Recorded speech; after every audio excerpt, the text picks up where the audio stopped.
Hello, and welcome to Segments is Smoking? Segments is smoking, babe. It's smoking hot. Segments is Smoking. This is a Survivor fan cast, and we are here to talk about Season 36 of Survivor, Ghost Island, Episode 4, actually. The online, I saw that they are considering this, even though this is the third week. The first week was 2 episodes, and last week was Episode 2, and last week was Episode 3, and this is Episode 4. So here we are, Episode 4, and man, tonight did not disappoint. I was on the edge of my seat. You were literally. I think at one point you even left your seat and hit the floor. There were 2 very exciting moments in this show that I cannot wait to talk about. One was at the very end. One was about halfway. Okay. So, spoiler alert. Nice little teaser. Yeah. So, Amber, so good. So exciting tonight. What kind of stood out for you?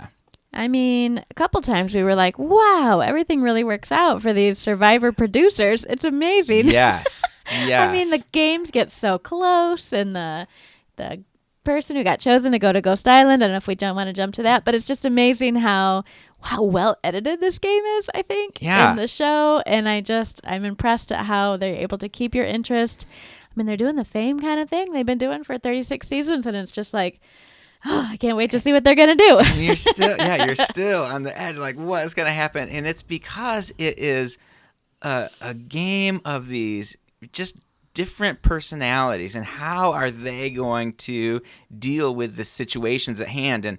And you know, you and I both like to root for the underdog, and how are they going to be able to come back? Mm-hmm. And so let's just start with that reward challenge. It was so good. So this is the first time we've had a just straight up reward challenge. Well, maybe there was one in the first episode. But they've been combining reward and immunity for the last couple episodes, and this time we just had a reward. It was the all popular peanut butter and jelly. Everybody loves the PB&J reward. I mean, I know when I go on a diet for like 3 days, boy, peanut butter sounds like the most amazing thing in the world. So imagine their situation. It's got to be heavenly. 10 days of white rice and some sea cucumbers or some such thing. Yeah. Yeah, and so this was on the, this is what they were going to win, this PB&J and cold milk, which, apparently is good, is a good thing. And it was a very interesting challenge. It was one of those physical challenges, and you and I are we don't always love the physical. Yeah, I feel like they do something like this most of the time where you're trying to drag team members to or away from something. Yeah. It gets real. I mean, a lot of them are physical. You think, oh, that's a lot of physical activity, but this is like almost fighty physical. Yeah. Like wrestling, grappling kind of physicality. I think there was one in season 12 or 13 where they were on the sand and they were trying to dig something out, and they were tackling people and ripping it out of there. It just was. I just didn't like it. So this was kind of uncomfortable. I keep thinking like, oh my gosh, somebody could get their neck broken. Like just sand in your eye could like disable you for the next week and a half on this island. I mean, it looks intense, and they're always like, watch the neck. Watch the neck. Yeah. You almost choked them to death. And I was nervous going into this because I'm like, wow, they're in the water. Like, what if they hold somebody under? What if you just inhale a bunch of water? Then you can't, you need to sit there and cough and choke for 3 minutes. You can't finish your competition. So overall, though, I thought it was easier to watch and less scary than some of the on-the-ground physical fights. Yeah, I liked it. And so basically what they had to do is they had to go out. 2 people from each tribe had to swim out and get a like a ring of some sort. Like one a of life ring. Like a life ring, and bring it back. And they each had a flagpole, and whoever was holding the ring and touching their flagpole at the same time got the point. There were 4 different rounds, and it was very exciting. The first round for Malolo was Michael and Brendan, very strong team, and the other team, Navidi, had Chris and Wendell. Yep. And they a lot of muscle there. And so Chris just went out for the ring real fast, and the other guys kind of held back. Yeah, why not? Why exhaust yourself? You don't have to get out there and swim as fast as you can. Now, I think all 4 of them could have gone straight for the ring if they wanted to. Oh, absolutely. Part of the strategy was let's have 2 hang back and kind of catch it midway. So, but yeah, Chris got out there really fast, and then he had a tossing strategy where he'd kind of threw it over to Wendell, and you can't move that fast in the water. So then the other guys are kind of jogging over to Wendell, and then he tosses it back to Chris, and they jog over to Chris. So that actually worked for a couple tosses. Yeah, that first round was very, very fast and went Navidi's way. The second round, maybe my favorite, it was Malolo, Jenna, and Kellen versus Laurel and Angela. And Laurel and Angela were beasts. They really were. Laurel played volleyball at Harvard, and she's very tall, very strong woman. And then Angela was in the military for many, many years. And so while there was a little bit more fight, I think that Malolo knew what they needed to do. They just couldn't overpower Laurel and Angela. Yeah. Seemed like the whole game, once somebody got the ring close to their flagpole, it was just a matter of time. I never saw anybody get dragged from close to one flagpole all the way to the other flagpole. That water really would weigh you down. Yeah. And they tried with I think it was the fourth round with Libby and Laurel. Libby was trying to reach out for that, and they kept dragging her away. Spoiler alert, she did end up touching the flag, so it did work. But round 3, Bradley and Seabass won one round for Malolo, beating Dominic and James. Of course, you're going to get the Seabass to win. He's the fisherman. He's the swimmer. Yeah. Poseidon, I think you called him. Poseidon.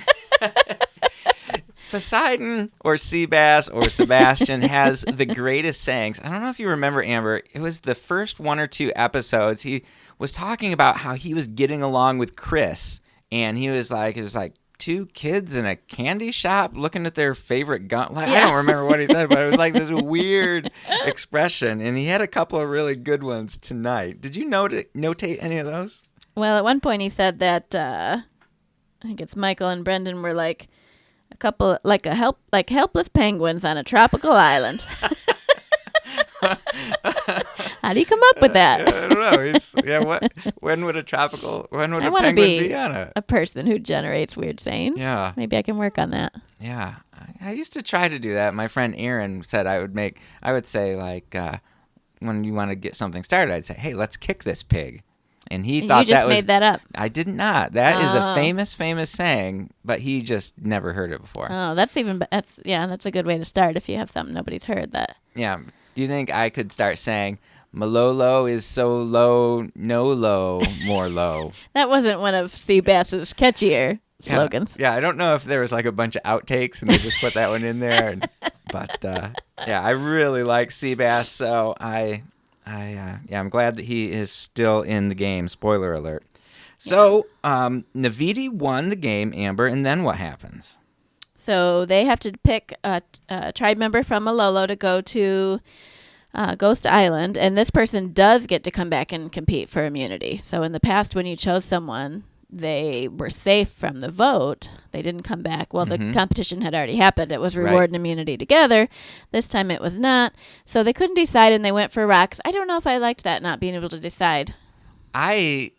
So as soon as they did that last week when Jeff said it has to be a unanimous decision, I thought this is going to happen all the time because both tribes are still significantly divided by old Navidi, old Malolo lines. That's a good point. So that's a good point. I think we're going to be seeing rocks pretty much until there's a merge or there's some.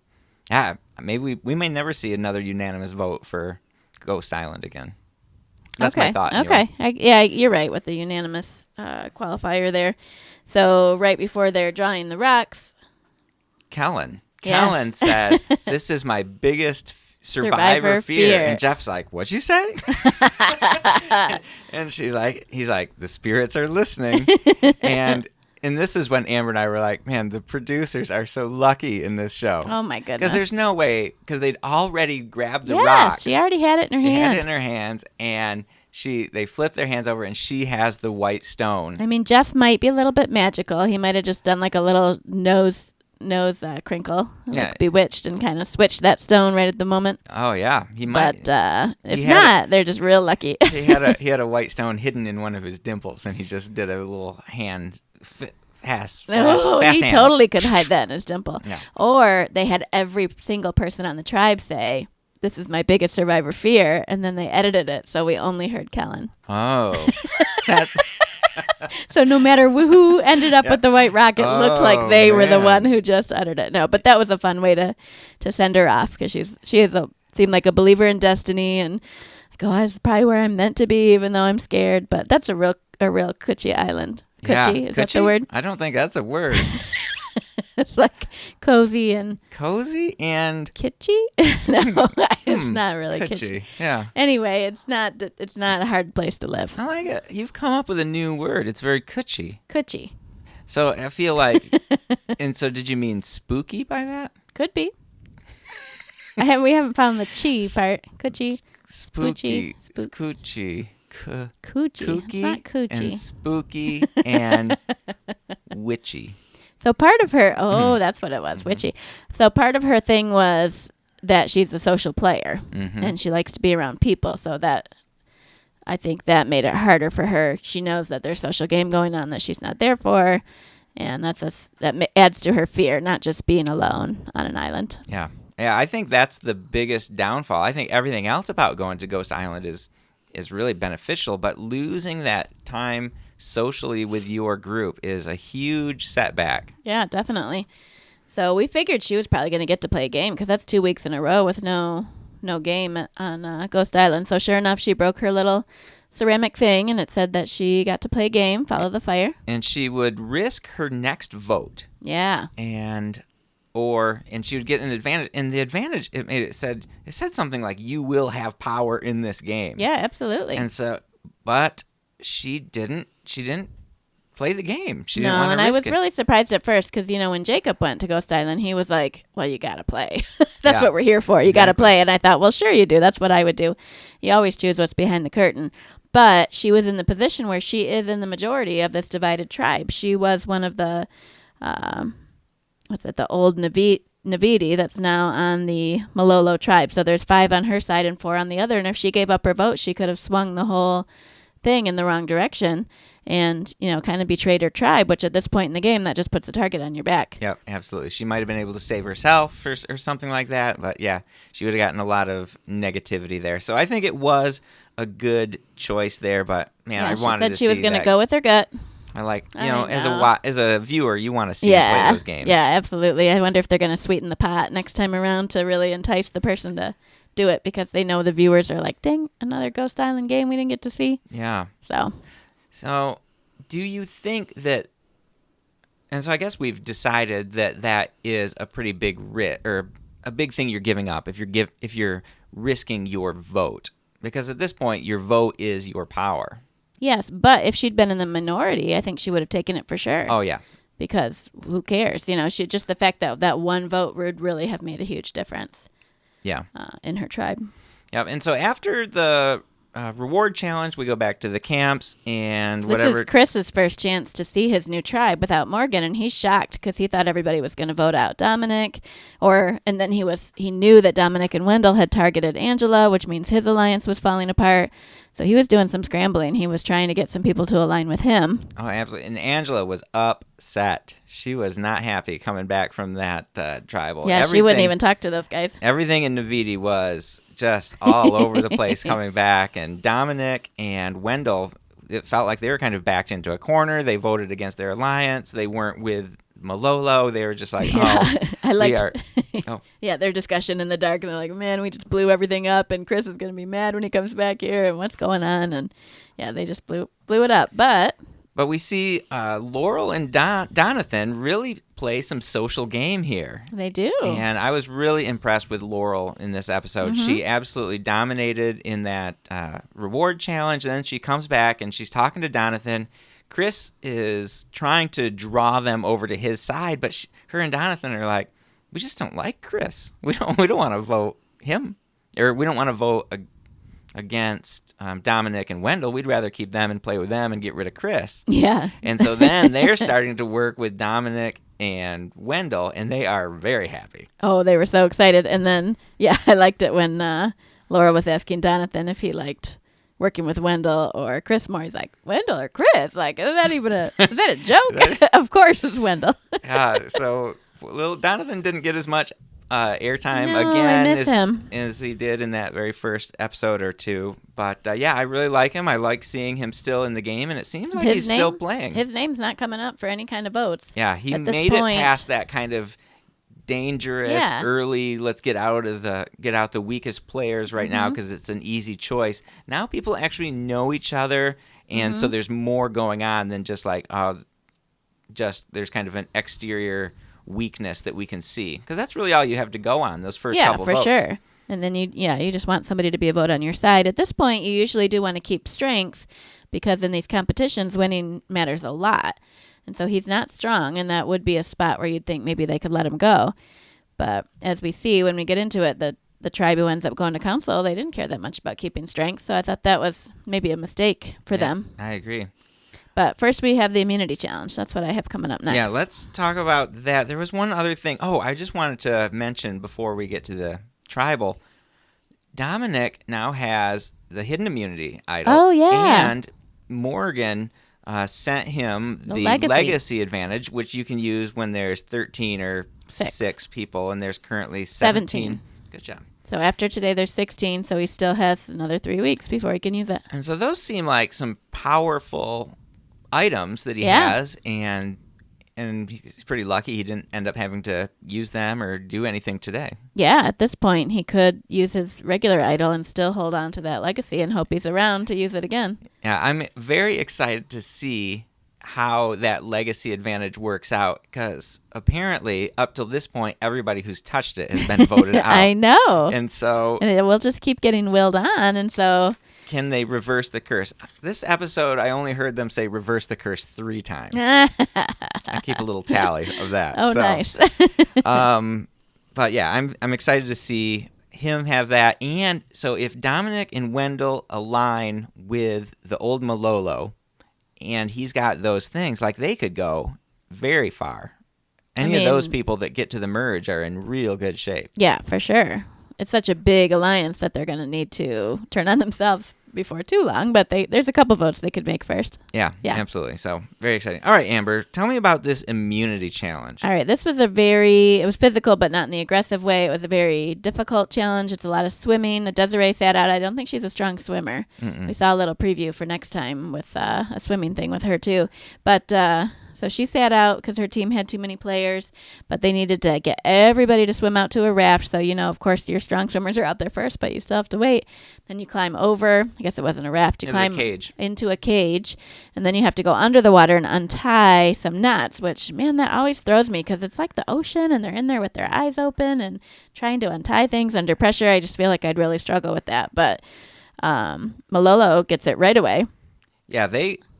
really dominate this challenge. So they get down, they get to the cage first, they get over and inside, they untie the door, and then after you get the door untied, you have to there's this huge, heavy chest that you have to drag through the ocean up onto the shore. And of course, they are way ahead, and Navidi just can't get the knots untied, which it looks to me like Chris is the only one trying. In many points of this immunity challenge, it seemed like Chris was the only one doing anything. Like, I wouldn't put it past him to be like, I got this. Like, let me be. Like, get out of my way. But I never heard him say that. No, I don't think he did, because there was room usually. I mean, anyway, I mean, if you're working on one knot, if you have more than one person's hands there, maybe that's hard. But yeah. And we actually thought that are they throwing this? Yes. Oh my gosh, with everybody standing back because they were kind of interested in getting rid of Chris. And that has happened before. A tribe will throw a competition because there's somebody they want to vote out, but that's so risky. And we usually get to hear them strategize, and I feel like they would have let us in on that. Yeah, absolutely.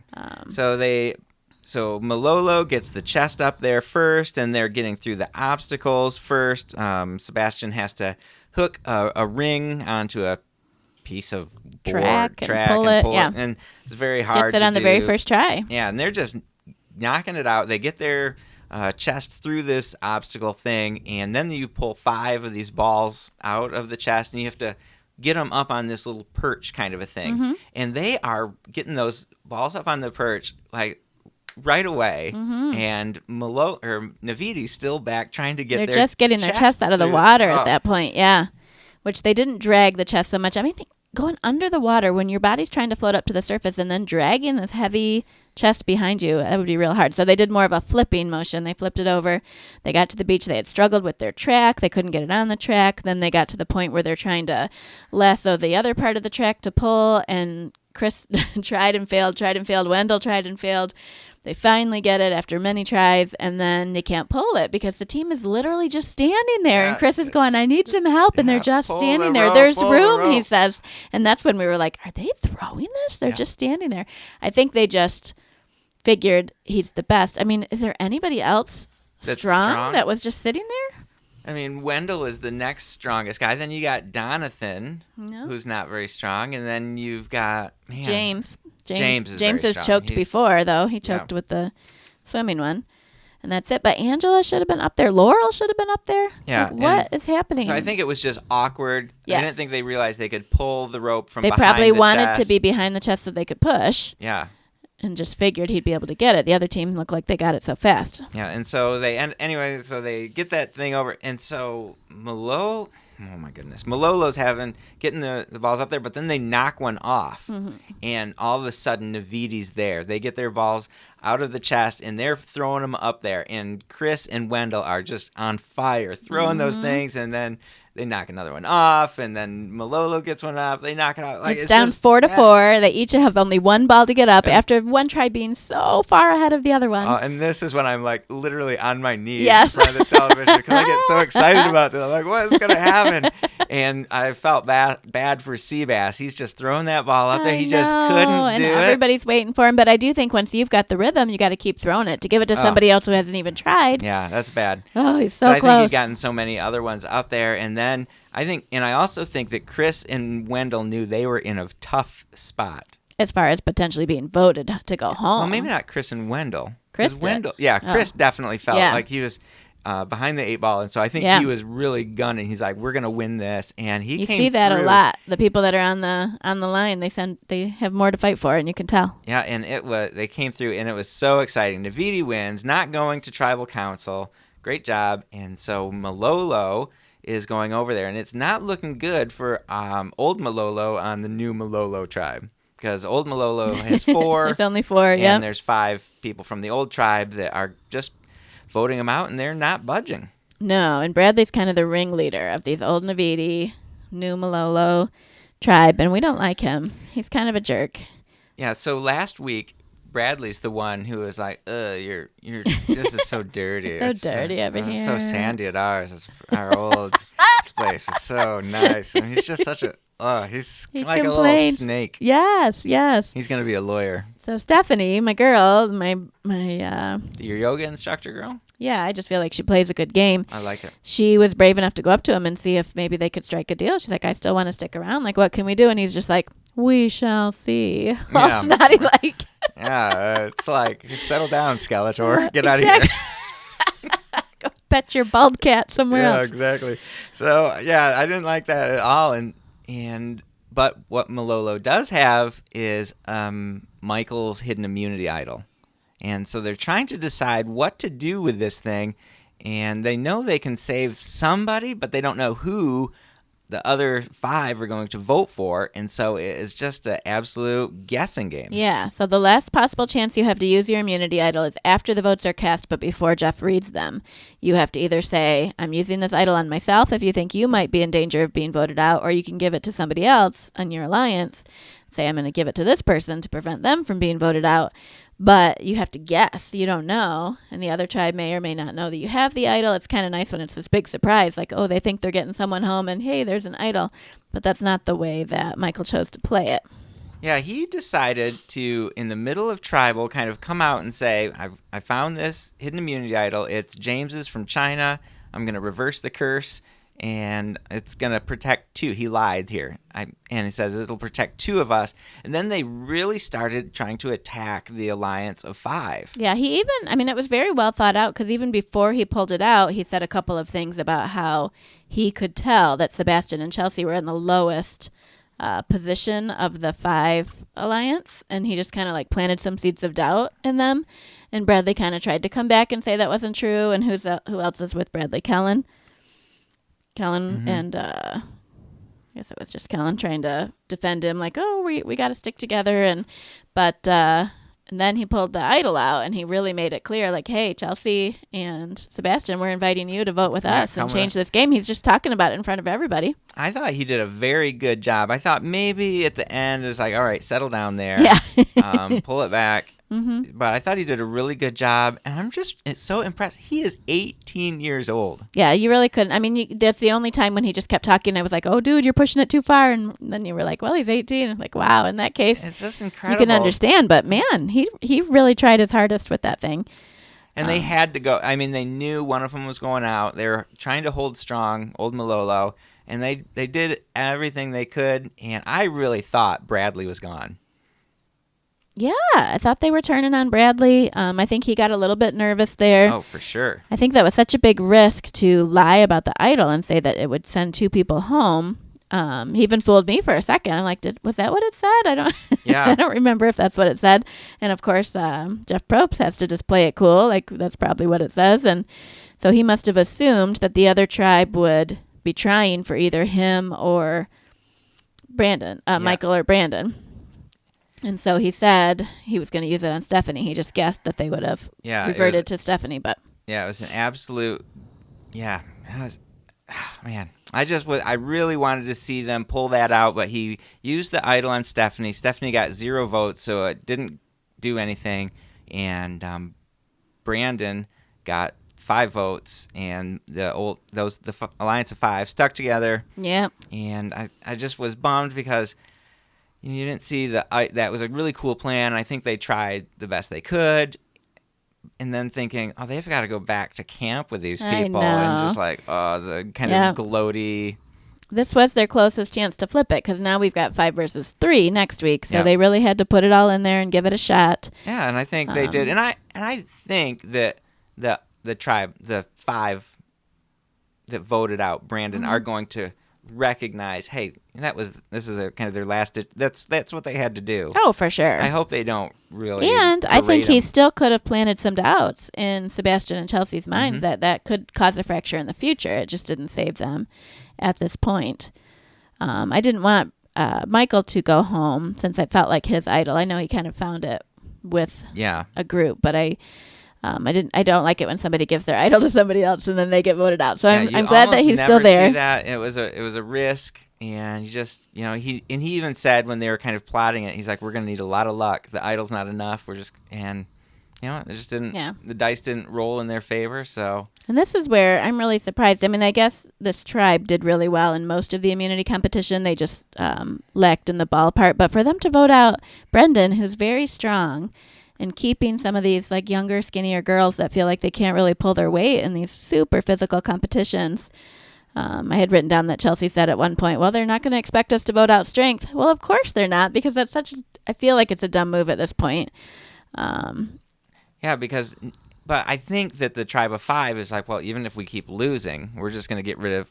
That's true. They feel safe. It's like, we don't care. We're going to get to the merge because we're going to slowly vote. If we win 1 or 2, and we can vote these 3 out, we're getting to the merge, so it just doesn't matter. Yeah. That's what I think. Yeah. But that also means they're not going to be winning, theoretically, reward challenges, which brings a lot of sustenance to the team. And kind of resilience. You get on a momentum. Right. Winning breeds winning, and so that's going to be tricky. And so Navidi winning is really going to help Chris here because he's on the outs. I think him and Angela will be the next to go if I had to guess. Yeah, I would think so too. Bradley, I think, wanted Michael to go, but with the idol, I don't know, because he said that Brendan wasn't a problem. He said Brendan's like a dad who gives us terrible pep talks. Yeah. Oh man, I want Bradley to go so bad. And Brendan really didn't like Bradley either when he was complaining about their dirty camp. Yeah, I was expecting Chris to be kind of the villain for me for this season, but it's really becoming Snaky Bradley. Yeah. And I kind of like Chris, but the thing is I like underdogs, and now that he's kind of like on the outs, and I watched a little clip on the Facebook, on Survivor's Facebook, of Chris on Survivor, or on Ghost Island, and he was just kind of talking, and he was going fishing, but a shark came into the reef. Ooh, he was the one? I saw that had happened to somebody. And so he didn't go fishing, but it was just like the thing is, you get to know these people, Yeah. and you find out, they're all human. Yeah, and that's they the all thing. have these great Yeah. qualities, and they are all decent people, and they're just trying to play this game.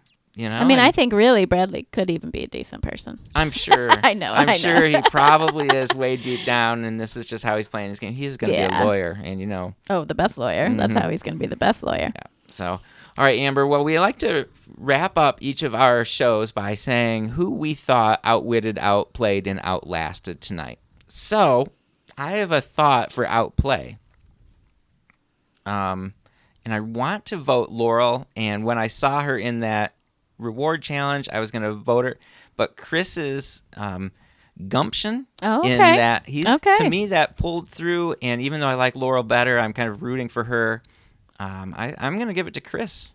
Cool. I like it. You like that? He did. He pulled more than his fair share of the weight, but I do think he did it with a good attitude. We never heard him telling everybody to leave him alone. You know, I think. And then the next time on Survivor, it looks like he's kind of starting to talk with Donathan, but now Donathan's like, I didn't really like him. I wasn't getting along with him, but now I do. And now what do I do? So maybe he's stepping up his social game a little that'll bit. That'll be fun to see. Yeah. So who do you want to put up for outwitting?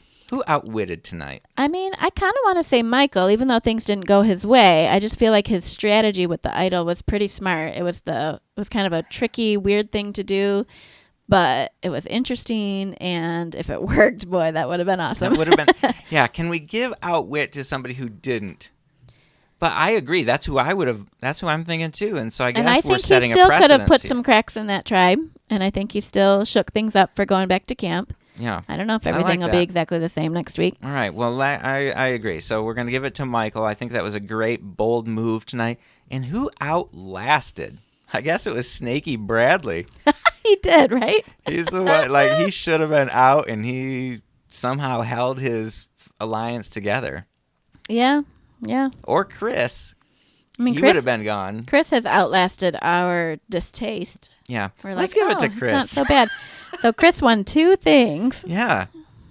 And he really came. Yeah. And he if he wouldn't have done that, he would have been at tribal council, and he might have gone home. So yes, we'll give it to Chris. Okay. Wow. Oh, there you go. Good job, Chris. So very, very fun. If you guys have any thoughts about this episode and kind of the strategy with the immunity idol, or what do you think about the teams and the divisions within the 2 teams and how that's going, we would love to hear from you. You can get a hold of us via email at segmentscast@gmail.com. We are on Twitter, Facebook, and Instagram at segmentscast. Yep. So next week we're looking forward to seeing where the tribes have settled, see who wins reward, who wins immunity. I saw that Sebastian and Jenna were doing a little flirting by smelling each other's hair. Yeah. Sebastian said, as long as she keeps flirting, I'm keeping her around. I didn't really expect that from him. Oh, Seabass. I'm sure he'll have some great one-liners for us. Yeah. And we're looking forward to that as well. Awesome. Well, thank you for joining us. We want to thank our daughter Emma for helping us create our logo and graphic for Segments Has Spoken. And we want to say thank you to Gabriel, who is EDM Samurai. You can look him up on SoundCloud at EDM Samurai for our intro and outro music. I forgot to mention you can find Emma on Twitter at Of Hauntings. That's right. And we would love for you, if you have stumbled across Segments As Spoken, to go and check out our other show, Segments with Mark and Amber. We are everywhere on iTunes and on your favorite podcast player, and anywhere that you listen to a podcast, you can find us. And we think it's pretty funny. So we're going to have a new one coming out pretty soon. It's about The Rock. Little spoiler. The movie or the movie star? You'll find out. Yeah, which one? Who knows? Or just rocks in general, maybe. Ooh, geodes. Geodes. So, awesome. Thank you so much for joining us. We'll see you next week. Grab your torches. Head back to camp.